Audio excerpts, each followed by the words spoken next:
Over 2,000 times a year, all over the world, a meteorological phenomenon strikes the Earth with devastating consequences. They can strike without warning, and the worst ones have killed hundreds of people. Yet the secret to how they work wasn't understood until one determined man figured it out. Learn more about tornadoes, how they work, and just how deadly they can be on this episode of Everything Everywhere Daily.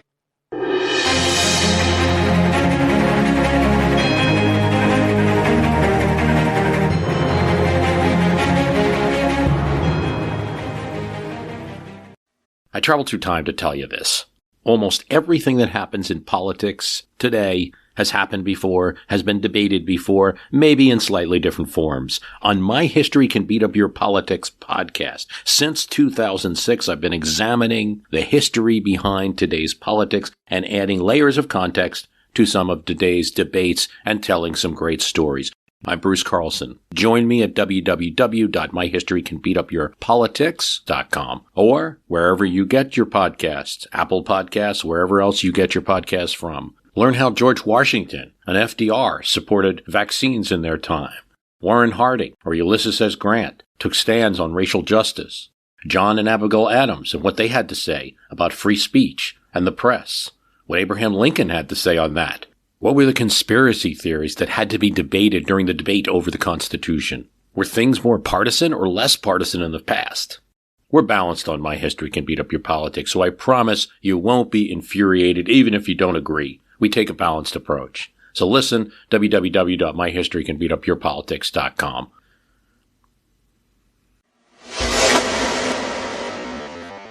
I have to confess, the inspiration for this episode came from a tornado warning which my area just went through a few hours before recording this episode. As I already had this topic on my list of future shows, I figured there was no time like the present to address the topic of tornadoes. Tornadoes are one of the most devastating and destructive forces in nature. So, let's start at the beginning to address what a tornado is.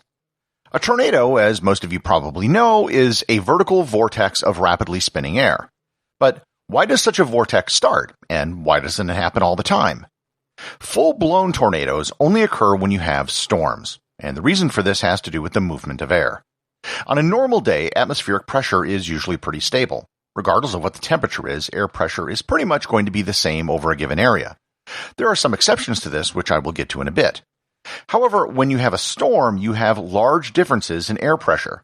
In particular, there are certain types of storms that tend to cause tornadoes called supercells. This starts with winds blowing at different speeds and directions at different elevations. The boundary between these winds is known as wind shear. These different wind speeds will create rotating cylinders of air. The cylinder of air brings moist, low-pressure air up to a higher elevation. The moist air, once it gets to a higher elevation, cools down, sometimes dramatically. The moist air, once cooled, will either precipitate in the form of rain or possibly hail, depending on how cold it is at the higher elevation. As this is happening, the column of air that is initially horizontal can turn vertical. The rotation of the vertical column is now translated to spinning. In a supercell, the entire cloud mass can start spinning. Sometimes this spinning can form a funnel cloud, and if it reaches the ground, then it's considered a tornado. There are vortexes that are not full-blown tornadoes. In the desert, you can often see dust devils. In fact, dust devils have been observed on Mars. A dust devil can arise when you have very hot temperatures near the surface. The hot air will rise, and the wind shear will cause a rotation in the column of rising air. If there happens to be dust that is captured in the updraft, then you can actually see the vortex. On Mars, there's plenty of dust, and so it isn't an issue of high temperatures so much as it's just temperature differential. Sometimes the temperature differentials can be caused artificially. If there is a fire, it can cause a fire devil, where flames literally get sucked up into the vortex. Despite living most of my life in the Midwest, I have never seen a tornado firsthand. But I did actually see a fire devil when I was driving through Western Australia, which is a much more rare event. Likewise, if it sucks up smoke or steam, it can be known as a steam or smoke devil. If a tornado touches down on water, it's known as a waterspout. In such a case, water is sucked up into the vortex. Waterspouts tend to be short-lived because of the weight and temperature of the water. I should finally note that dust devil-type air vortexes occur far more often than most people realize, but if there's no dust inside of it, then people would never know it existed. These other vortex events seldom cause any real damage. Tornadoes are the events that do the most damage. As I mentioned in the introduction, there are over 2,000 tornadoes that touch down all around the world each year. The vast majority of these, over half, occur in the United States and Canada. The highest concentration of tornadoes occurs in an area called Tornado Alley. And this is basically the Great Plains, and it goes up from northern Texas through Oklahoma, Kansas, Nebraska, the Dakotas, and then southern Saskatchewan and Manitoba. While most tornadoes occur in the American Midwest, there are other pockets of tornadoes around the world. The country that suffers the most deaths from tornadoes is actually Bangladesh. In fact, Bangladesh had the deadliest tornado event in recorded history. In 1989, the Daulatpur Saturia tornado killed 1,300 people in Bangladesh. Of all the tornadoes in history which have killed over 100 people, half of them occurred in Bangladesh. Other tornado hotspots, that being defined as places that might have multiple tornadoes a year, include each coast of Australia, South Africa, eastern China, northeast Argentina and Uruguay, and Europe. Much of our knowledge of tornadoes actually comes from one determined researcher by the name of Tetsuya Theodore Fujita. Ted Fujita was born in Japan in 1920 and studied meteorology. He very quickly became an expert on the subject of tornadoes. One of his early discoveries was how tornadoes have a cold air downdraft. Fujita was working in the city of Kokura during World War II.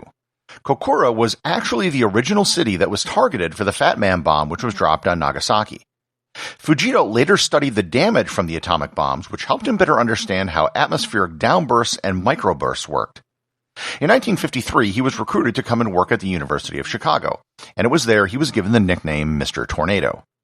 The Midwest of the United States was the place to be for the world's foremost tornado researcher. Fujita developed several innovative techniques for studying tornadoes.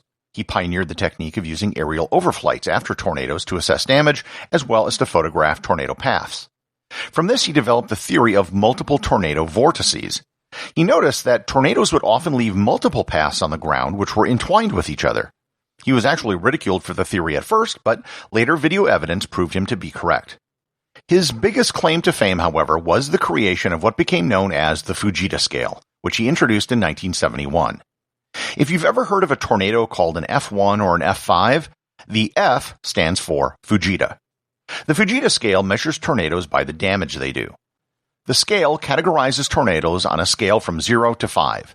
The original Fujita scale was replaced by the Enhanced Fujita scale in 2007. The Enhanced Fujita scale is very similar to the original scale in how it categorizes tornadoes. An F0 tornado is one that does light damage. Small trees will be uprooted and shingles will get blown off houses.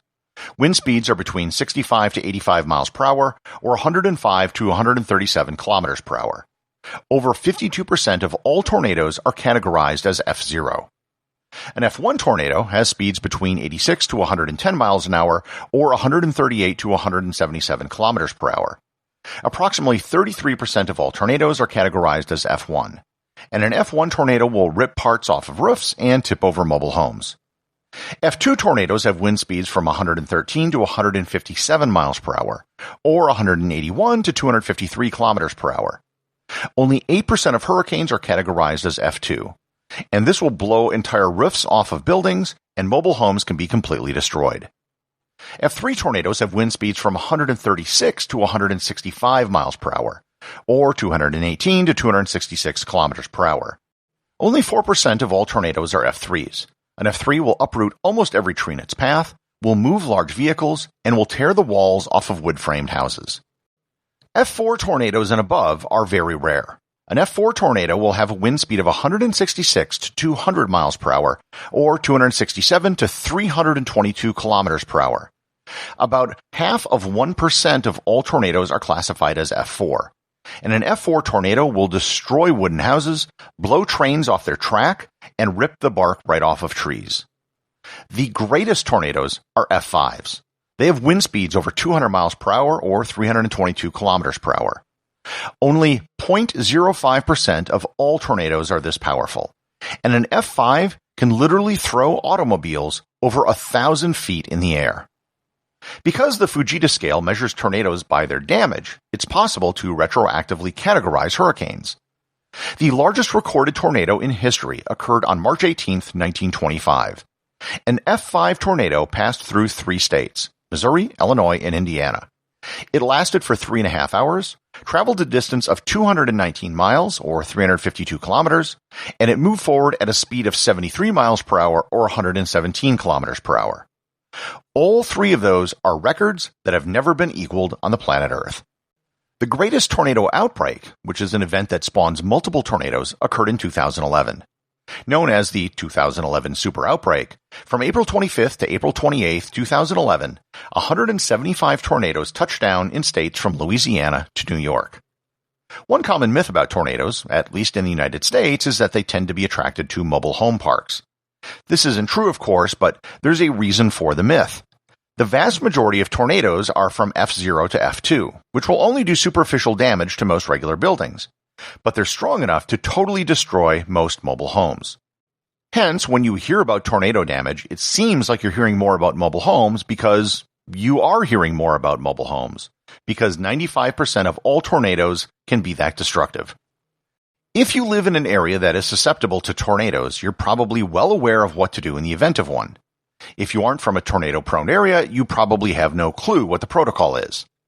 For starters, most communities will have a tornado siren that will be broadcast if there is an immediate threat of a tornado.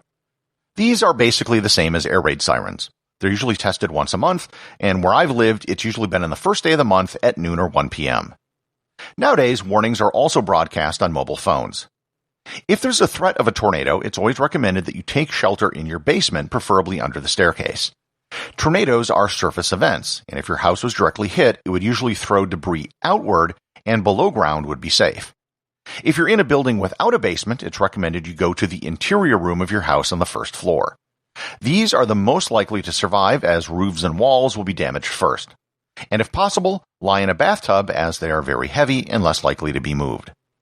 On many farms, they will have special tornado shelters built, which are underground. If you're caught out in the open, it's recommended that you lie flat in a ditch or in a low-lying area so that you won't be hit by flying debris. Most tornadoes occur in the late afternoon or early evening due to heat buildup during the day. However, there have been tornadoes recorded at every time of the day. In 2017, I actually went on a tornado-chasing trip. For a week, we drove all over the Midwest, starting in Denver and going as far as the Texas Panhandle, Oklahoma, Kansas, and Nebraska. We didn't see any funnel clouds, but the experience of photographing supercells was extremely exhilarating. Tornadoes are some of the most powerful and destructive events in the natural world. They can cause massive destruction and destroy communities. So the next time you hear about a tornado or some tornado-related disaster on the news, you'll now have an idea of how they are formed and how they are categorized. Everything Everywhere Daily is an Airwave Media podcast. The executive producer is Darcy Adams. The associate producers are Thor, Thomsen, and Peter Bennett. I just wanted to extend a big thank you to everyone who is supporting the show over at patreon.com. I have show merchandise available there, including hoodies, t-shirts, and stickers.